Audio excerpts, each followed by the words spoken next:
always follow the money. That's what I always say. You always follow the money. Yeah. This is Follow the Money with Mitch Moss and Pauly Howard on VSiN.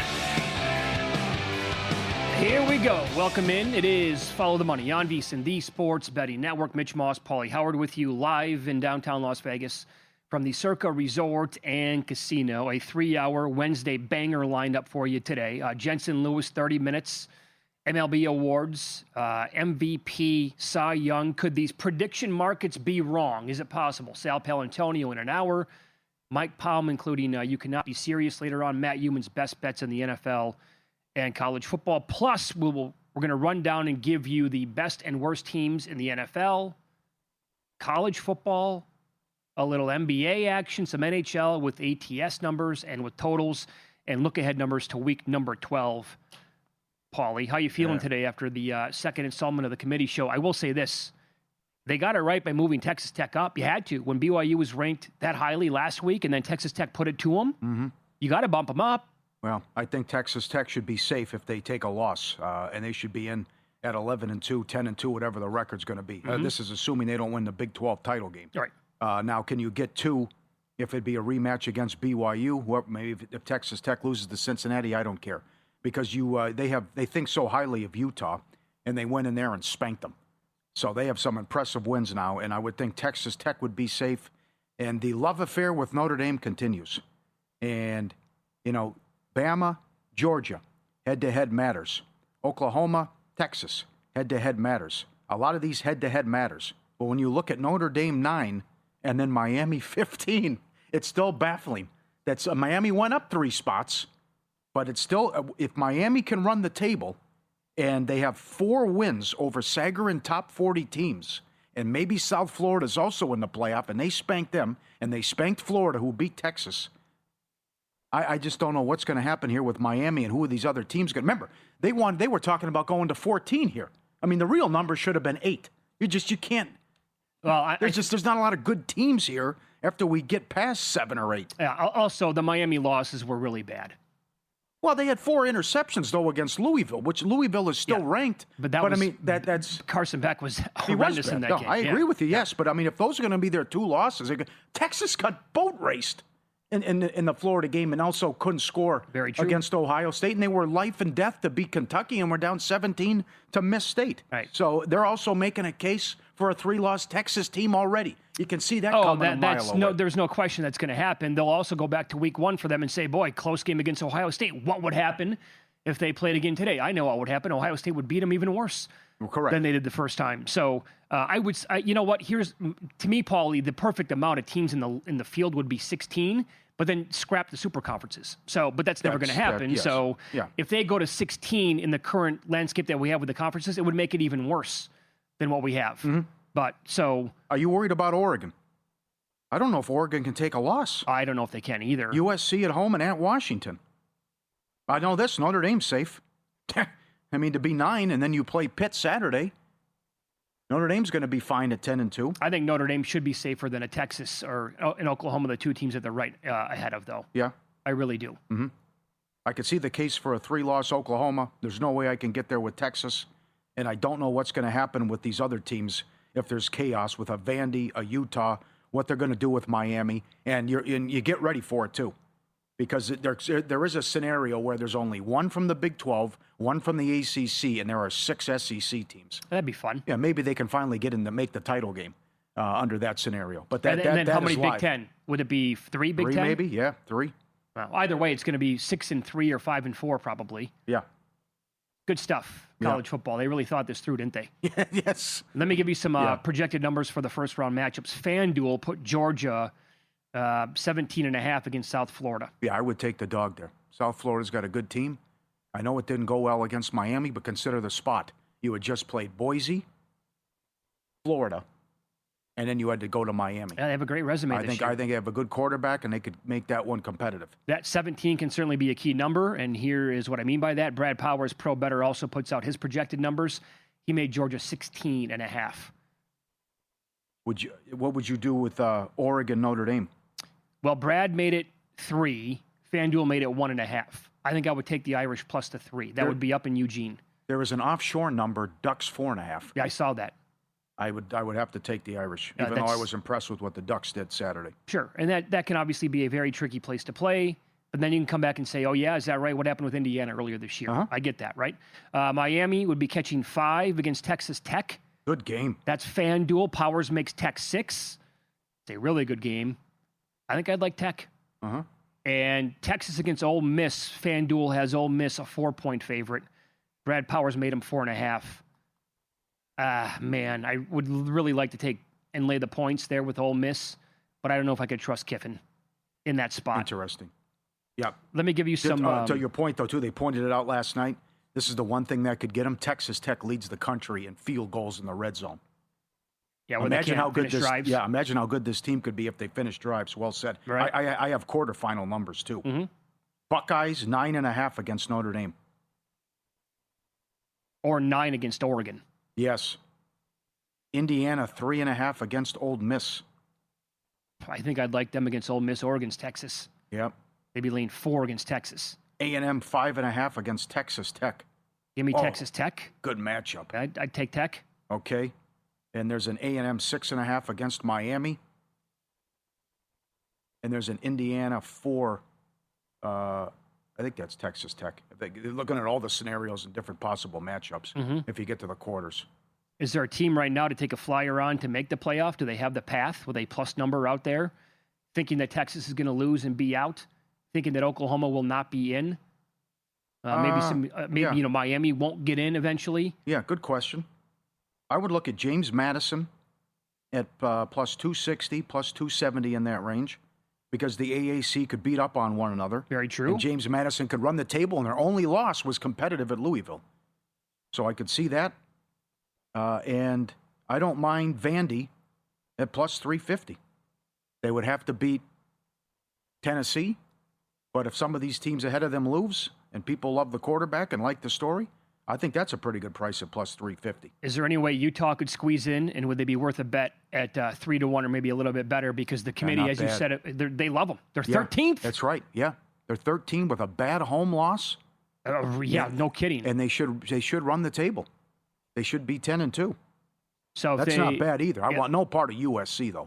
I mean, USC has to go to Eugene, and I don't. They got to beat Iowa first. Yeah, right. Which I think they will, but I don't trust Lincoln Riley. I would take Utah there before Vandy, or with USC rather. I don't mind Vandy I'd take Vandy over Utah because of the SEC bias. And maybe this is kind of like the NBA shaping up right now.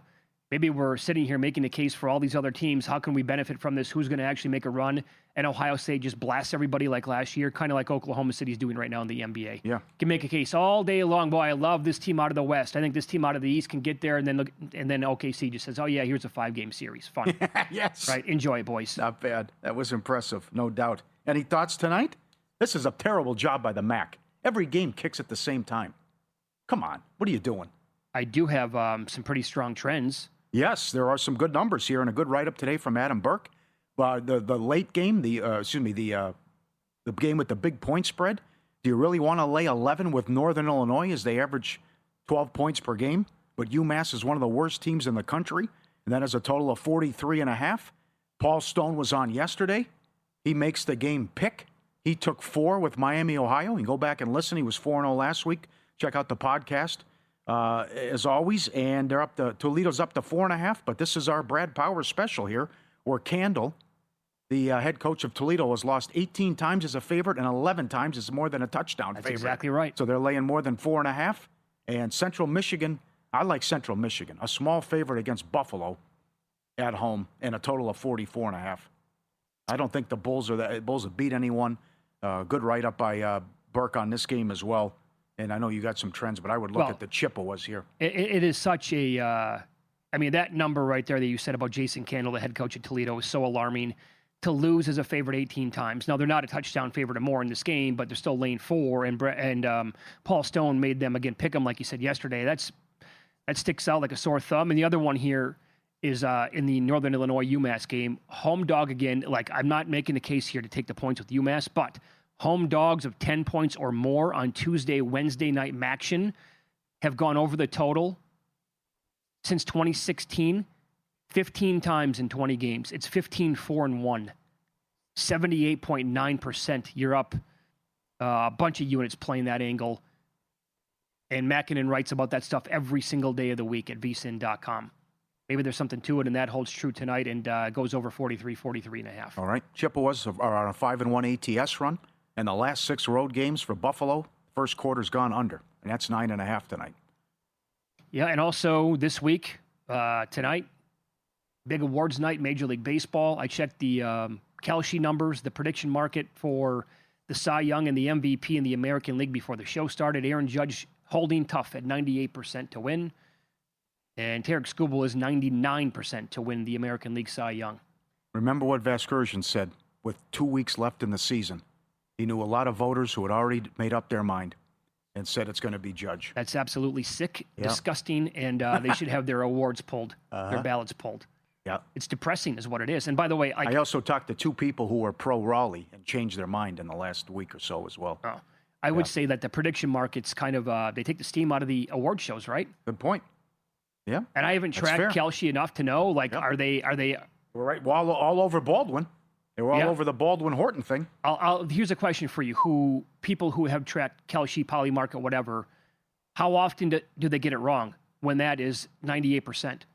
Like, is there any chance Crochet wins tonight? Is there any prayer that Cal Raleigh wins the American League MVP? Or no, 98% is pretty much lock it up. It's over with. Up next, tonight's huge NBA card. I'm climbing the ladder on a 3-point prop tonight, and it's not AJ Green. It's not Sam Merrill. I'll tell you which player it is next.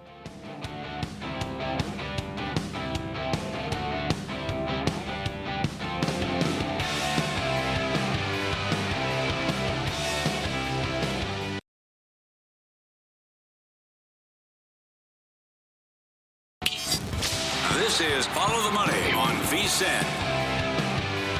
Tonight is such a big card in the NBA, 12 games overall, and with that, you have a lot of teams that are playing back-to-backs, unfortunately. I don't know why the NBA does this so often to begin the year. You also, as a result of that, you have a bunch of players who are not playing tonight, are questionable or doubtful. We'll try to get to as many of those news items as possible here in this segment, talking about it from a betting perspective.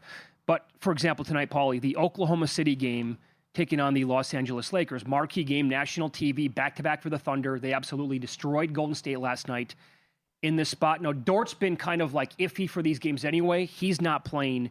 There's also no Wiggins tonight as of right now. He's out. So we'll find out if that's going to be it for Oklahoma City in this spot.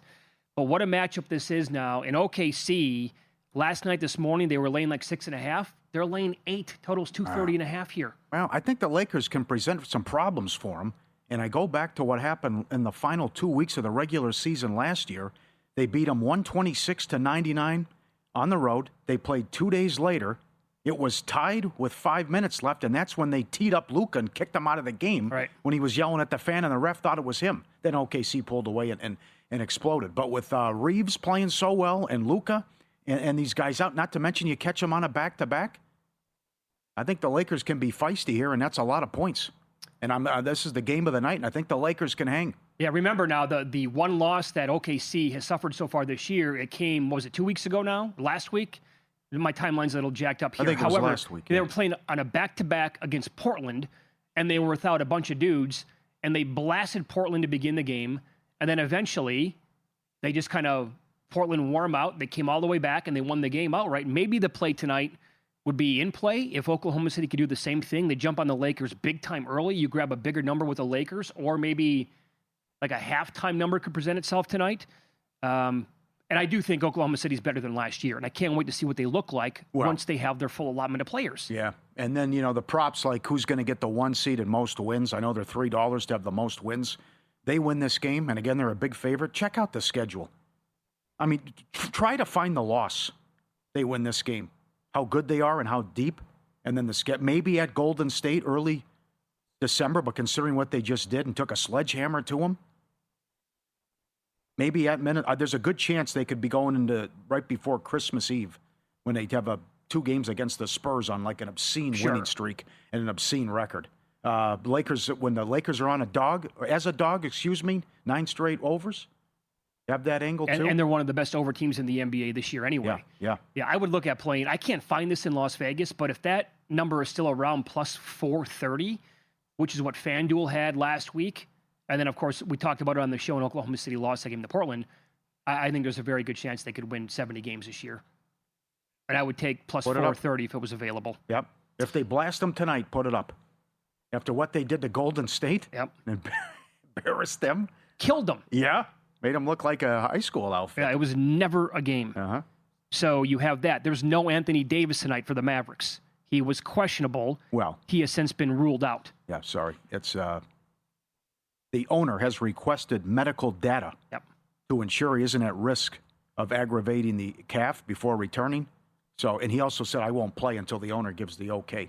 Who knows what that's going to be? Why didn't they request that when they made the trade? Well, could have gone back and looked at his entire resume. Here's the angle, right? Grayson Allen playing for the Suns. Now, I know JVT likes the under in this game, and the Mavericks are one of the better under teams in the league. But Grayson Allen in the month of November is averaging 10 three-point attempts per game. He's making 5.5 on a per-game basis. And in the 5 games since November 2nd, he's made at least 4 in all 5 games. He's made 5 twice. And in his last game against the Pelicans, he made 10, and he shot 15. He's 3.5 over plus 118 in this game tonight. He leads the league in made threes this year. Yeah. Bombs away with this guy. Tough game.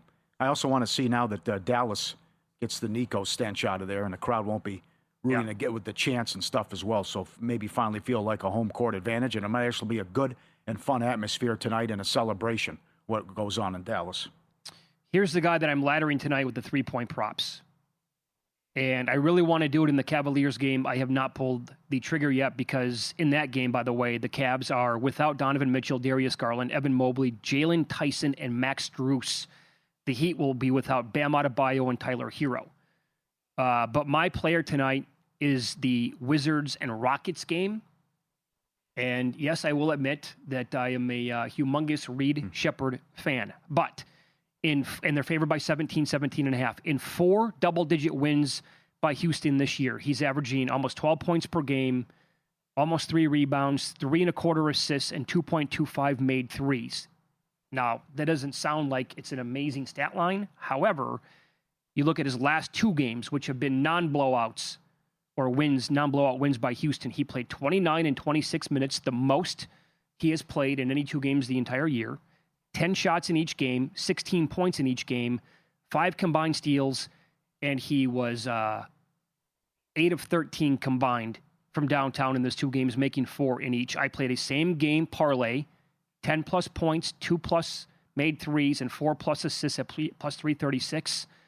However, the bigger bets that I have made are on Reed Shepherd tonight. 3-plus made threes at Boyd here in Vegas, which is FanDuel. I played that at plus 186. I played 4-plus made threes at plus 450 for a smaller bet. And then I put like an extra large meat lovers pizza, some chicken wings, and a couple 2 liters of soda on 5-plus at 10-1. And I think there's an angle here tonight, even in a blowout where he's getting more minutes now. He could touch 25, 30 minutes. And they're like, hey, pal, we want you. We like what we've seen so far. Keep bombing those 3-pointers, man. So that's the guy that I am attacking tonight, big time. Right. Good luck. Very good. I like the Heat to take out the short-handed Cavs. Spoelstra's too good, and this offense has been dynamite. Check out the season Norman Powell's having, by the way. Shooting almost 50% from 3 and averaging like 23 a game. Tough spot for the Knicks off the back-to-back, and Orlando was coming in rested. Knicks 6-0 at home, but only laying 3.5. That's a tough game. You can look at Bridges' props again. He's been so good from 3. He got there again last night. And I would think the Spurs could cover against Golden State. Now that's down to 3.5. Interesting. You got the tirade from Draymond Green about how much do we... Their only road win was the first game at L.A. That's their only road win so far. And then Green goes off after the game, and Curry didn't play well, and he's been sick. Mm-hmm. But the way the Spurs are playing it with Wemby, that seems like that's too short, and that's too much respect for Golden State. And not to mention who's going to sit and who they're going to play and how long as well. So you're right, great card. And also I think you're taking your life into your hands if you're taking anything with Charlotte related, though, too. They're without LaMelo Ball, Brandon Miller, Grant Williams, Josh Green. They're all out. Giannis has been cleared to play in this game tonight. Interesting that the total has dropped about 5 points from the opener, down to like 228 right now. I did play, for what it's worth, last night. I did play AJ Green over 2.5 at even money. That thing has gotten, it's like minus 150 almost at last check in this game. But they're now laying 2. If Giannis is playing here and the Hornets are without all those guys, don't we kind of like the Bucks too? Yes. Overall? Yeah. But they're without Taurean Prince and also Kevin Porter in the game. Bulls Pistons, got to bring this up. Josh Giddey questionable. Kobe White, Zach Collins out. Cade Cunningham questionable. Isaiah Stewart doubtful for the Pistons. Out for Detroit. Tobias Harris, Asur Thompson, Marcus Sasser, and Jaden Ivey. And the Bulls are a 2-point favorite because of all that news. Okay. Denver also on a back-to-back. Nice win at Sacramento, but you have to look at Cam Johnson props again. It's the late game. Cam Johnson for the Nuggets. PRA 10-0 to the under. Points 9-1 to the under. Incredible. And he is 11 plus tonight. $7. Play under 10.5. Play under 11.5 with the points, and then under the PRA as well. This is nuts. And the Clip, you're telling me the Clippers have covered one game? They're 1-9 ATS. Oh my God! Now Beal's out for the season. Yep. Now they have that news with the hip. And also, there's no Kawhi tonight. Paul, have you seen, by the way, are the Nuggets resting people in this game? Why are they 3? I know. That's maybe I missed something on this. Baked in that they think. I haven't seen an announcement either. They have to assume that the Nuggets are going to be resting a bunch of dudes tonight. No Kawhi, Beal out for the year, not playing well, covered one game, 27th in defense. Yeah, right. Denver should do whatever Yes. they want with this team. Yes. Joker might have a 20-minute triple-double tonight. Yep. Final week to grab the Sports Equinox special, just $120. Full VSiN Pro access through May 1st. Less than $20 a month, every edge sport, every day. Every best bet, every host, every guest. The betting splits from DraftKings and Circa. The AI-powered prop projections and matchup tools. The 24/7 video and replays. Full coverage. March Madness. Masters. NFL Draft. Don't miss your last chance. Lock in this special rate. VSiN.com/subscribe. Less than $20 a month. VSiN.com/subscribe. All right, we'll expand on MLB awards with VSiN morning show host, former MLB pitcher Jensen Lewis coming up next. Judge and Skubal are between 98, 99% to win at various prediction markets. Any chance they're wrong? We'll ask him coming up next.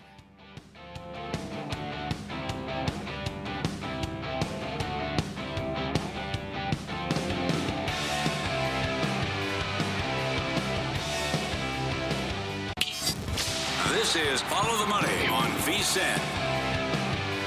Need to correct something here as we were talking NBA previous segment. I read earlier today that Giannis is not listed on the injury report. Well, that was incorrect. He's actually out of this game tonight, hence the Bucks being a 2-point favorite now on the road against the Hornets, despite Charlotte being down, some really key guys, including LaMelo Ball, in this game tonight. So Giannis is out. Milwaukee favored by 2, and the total has come down a good 5 points since the opener last night. MLB awards here with VSiN morning show host and former MLB pitcher Jensen Lewis as he pops on with us here on the Progressive Guest Line. Jensen, good afternoon. Thanks for the time, pal. How are you? Always good to see you, boys. Thanks for having me on yet again. We'll ask you this to begin with MLB awards and the American League MVP and the American League Cy Young.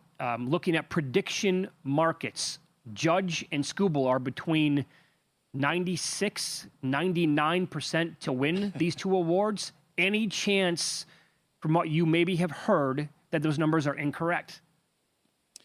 I can't unless the ballot boxes have been stolen at the 11th hour. It feels like that's pretty much it. I know we had talked, guys, through the season and through the second half.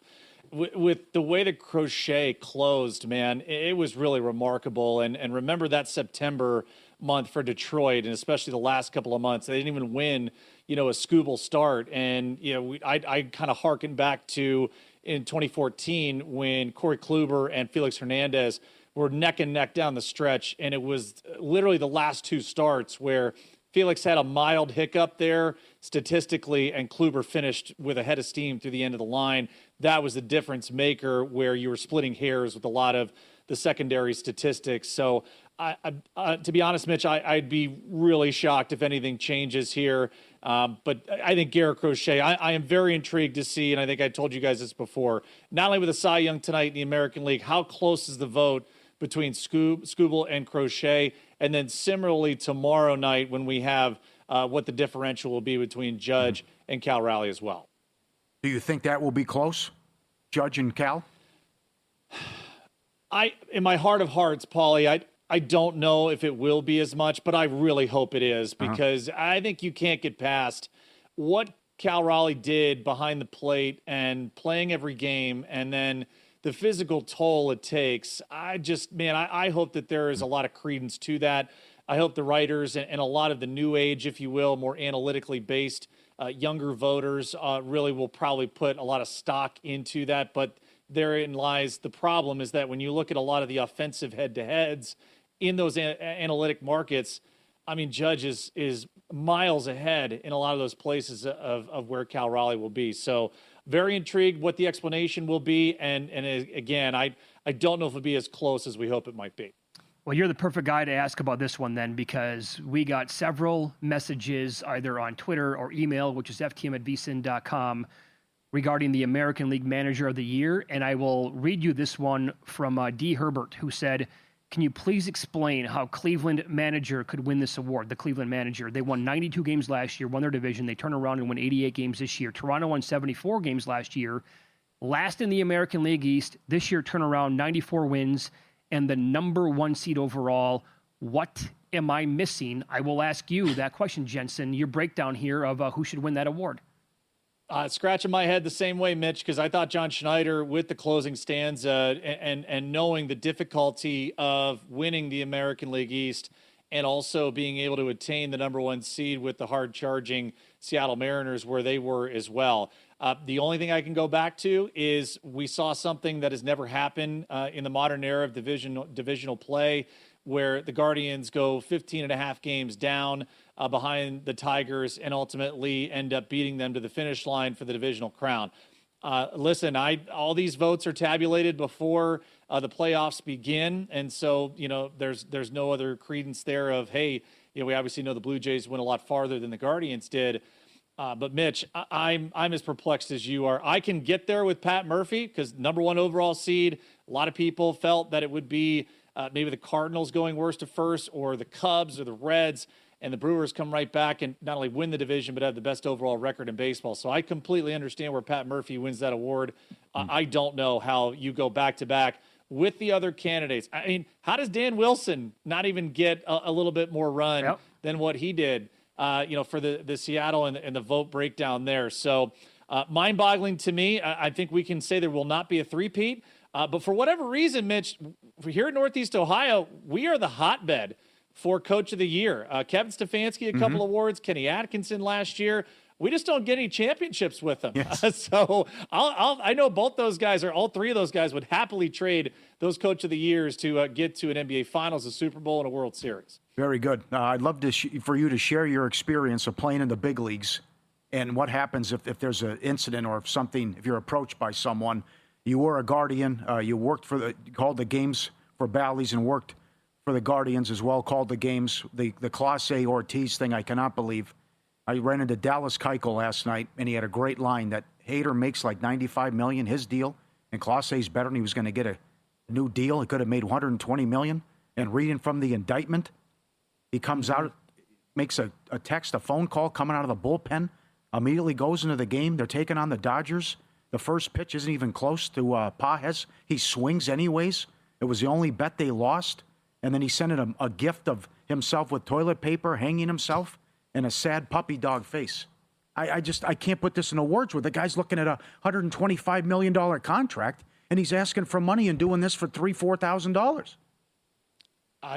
It still is one of the more perplexing and unfathomable things that has transpired here, Pauly. And let's also go back. This has happened now for multiple years per what the investigation and the indictment showed back as far as 2023. Listen, there are a lot of us that watched in the postseason and how Clase has just a magical year, right, in 2024, and then all of a sudden it evaporates in the postseason, the biggest of moments against the Yankees. And not saying any of that's connected, but now that we have the evidence, or at least the accusations of what has been brought forward, it is pretty stark. And again, as most of the professional athletes that are in not only this day and age, but in years and decades past, all the leagues have tried to do a really good job of protecting the players and providing resources, whether it be hiring retired CIA, FBI representatives, people that have worked in law enforcement and have been around or have to get involved with a lot of these bad actors at a very, very prestigious level. It's designed knowing that you've got people with means, you have these players that have a lot of money, their families more importantly, and you extend it down to Latin America where when you have multimillionaire players, there's no getting around it. There's been a lot of instances of where people want to try and take advantage or try and threaten families and family members, loved ones, so on and so forth. I don't know if that played a part of it. I don't know if there were extenuating circumstances that way. We'll have to see as this thing continues on and we learn more information. But Pauly, let's just get back to the economics of it. And you made mention of it. There is no sum there in the thousands that could even entertain me. And I'm just speaking myself. No way I could even entertain the thought of taking on anything like that without alerting an authority or alerting someone first of, hey, I've been approached by so on and so forth of this is what they want me to do. And whether you're Ortiz making the league minimum or Class A under contract in a multi-million-dollar deal with the advent, as you mentioned, of being able to hit the jackpot as a closer. I will never understand it, and I will not ever be able to wrap my head around how they could physically be able to go forward and do this, not once, but now, as we know, many, many times over. I mean, it's staggering when I'm looking right now at his season from last year, 2024, and how it compares favorably to the best single seasons ever by any reliever in the history of the game. His ERA was 0.61, tied Eck. Only Zach Britton in recent years had a lower ERA. The WHIP was lower than pretty much anybody. He had 4. I mean, what's going on? How do you not see the forest through the trees here? Yeah. And remember, guys, we talked about having Cy Young tickets on them. Yes. Worth of 100 to 1. Yes. Yeah, I mean, you put just an absolute ridiculous statistical season. And then what happened this year? And I'll end with you guys on this. Remember, before the deadline, they found out the week before, I think that the trade deadline was happening. Imagine if a trade had been consummated and this all of a sudden comes out after he goes through a postseason. Imagine if the Dodgers traded for him.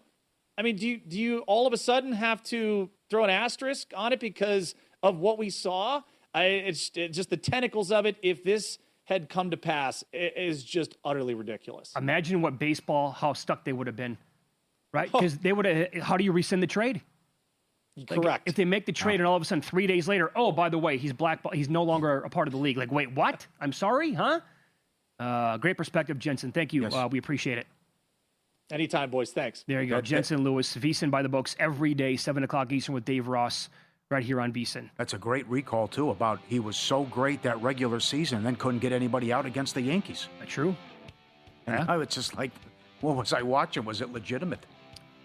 Coming up next, win some, lose some. Paul's going to recap some incredible numbers, huge upsets from last night, and we have a lot of NFL news to discuss next.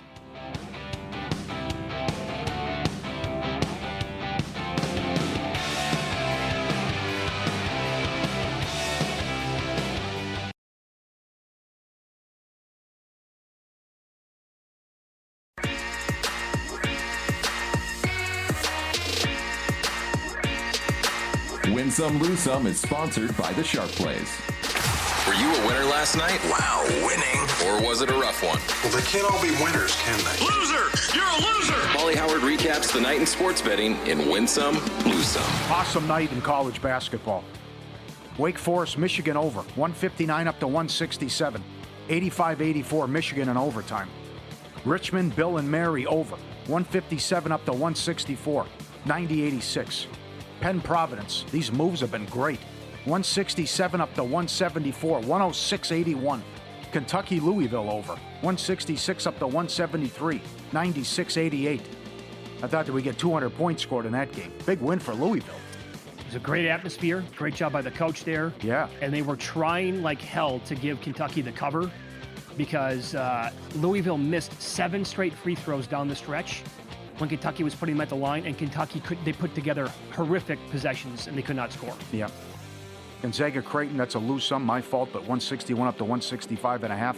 That fell short. Gonzaga pounded them. Great performance. How about the upsets? Out here, down the street, Montana catching 10.5 against UNLV, plus 450 on the money line. 102.93. Well, you are up a ton of units already betting UNLV, the other team on the money line. They lost as a 10 and 17-point favorite so far. Central Connecticut State, 13-1, catching 17.5 against Boston College. Outright. New Jersey Tech does it again, plus 430 on the money line. Kent State plus 245. Alabama State, 20-point dogs to UAB, 16-1 on the money line. What a start to the season. We mentioned earlier Cam Johnson, Denver, points, rebounds, and assists prop every time he's gone under, 10-0, points, 9-1 under. Subscribe, be part of the team, VSiN.com. Our radio and podcast friends, you always want to see these tweets and videos. You guys have been doing an incredible job. You send so much in every day. Thank you. Look at this guy, ready to take the bus, getting for doggy daycare. Come on. Comes running out. The other dog's barking. Hey, friend, how you doing? Oh, here we go. It's time to go. Looks like Ben in Nova Scotia's dog. Coming out right on the bus. Here comes the other dog, ready to play. Look at this. Come right in, open the door. Here he comes. The little guy comes right in. Gotta get the shot. Here it is. There's everyone on the bus. Got their seat. Locked in, ready to go. Going to doggy daycare. Hopping on the bus. Everyone's got a birthday. There you go. Birthday boy. Hanging out with all their pals all day long. Little chihuahua. Oh, that's awesome. So smart. Incredible. Send that to me, Luke, please. Very good. This also, we saw the big hit on Ultimate Texas Hold'em. This was Pygal at the Venetian. Won over $1 million, 1.5 I think it was, 1.6.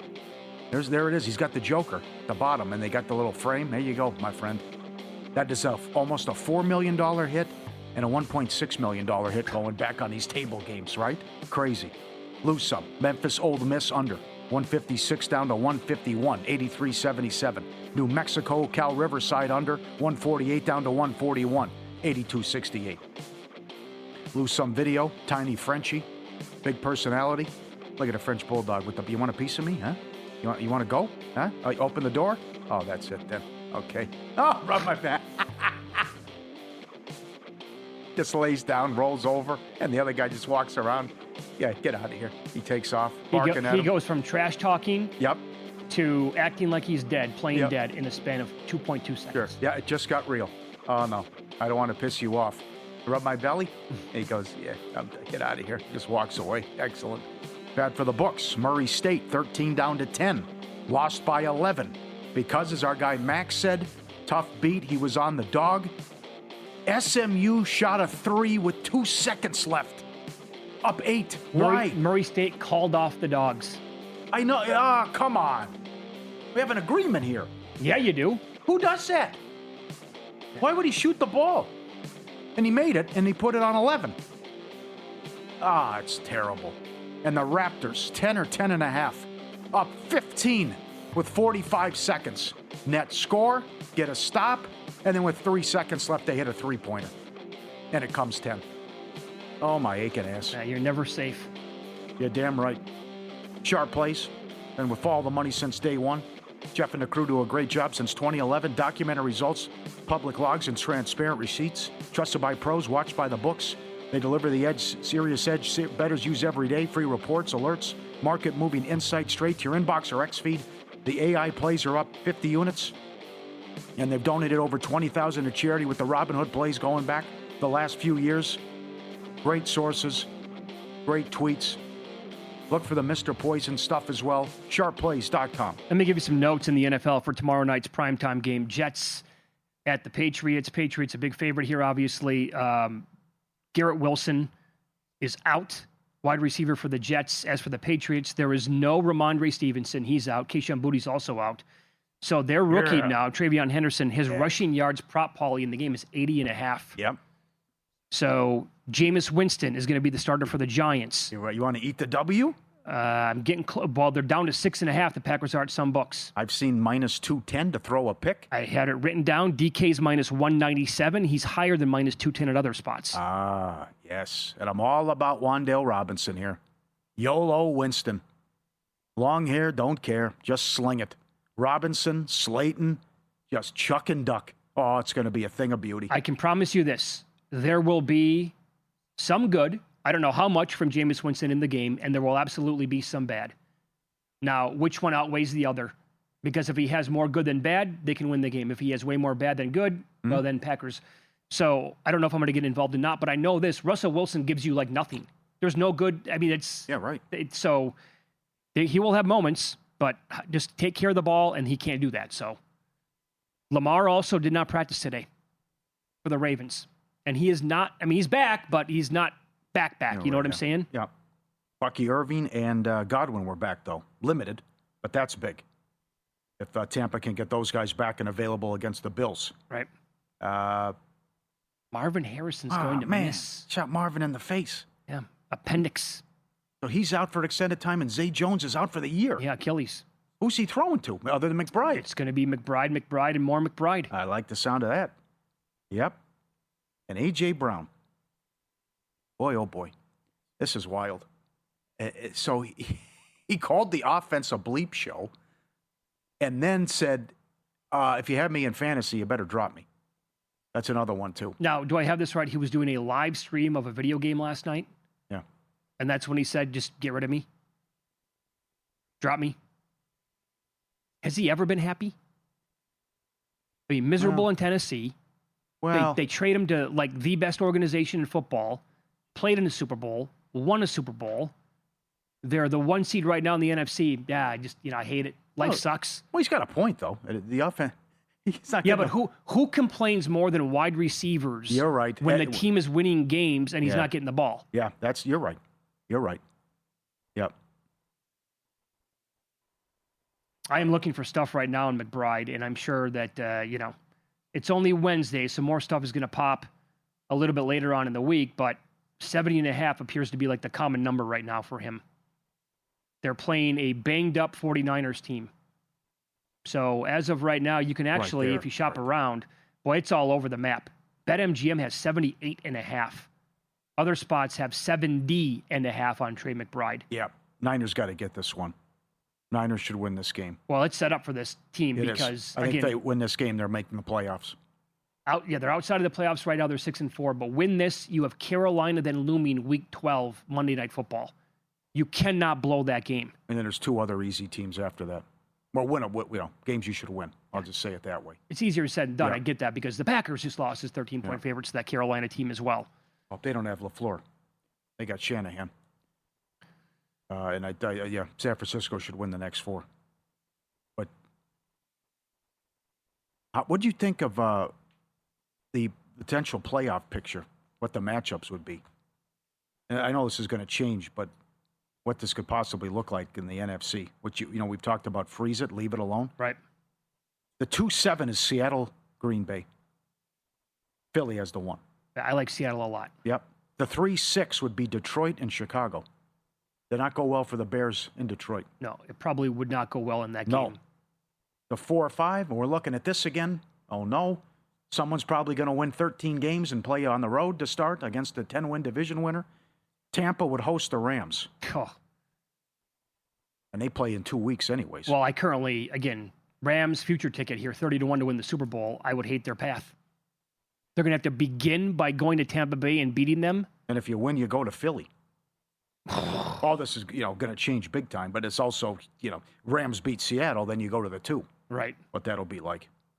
I would love Seattle or the Rams hosting Green Bay. Yeah. Love them. Yep. The 2-7 in the AFC is Denver and Jacksonville right now. Yeah, you can have that game. Yikes. Well, Denver would pound them, yeah? Lawrence would do nothing in the game. I would think, yes. Sal Palantonio on the program coming up next, his weekly Wednesday appearance. His NFC pecking order currently looks like what?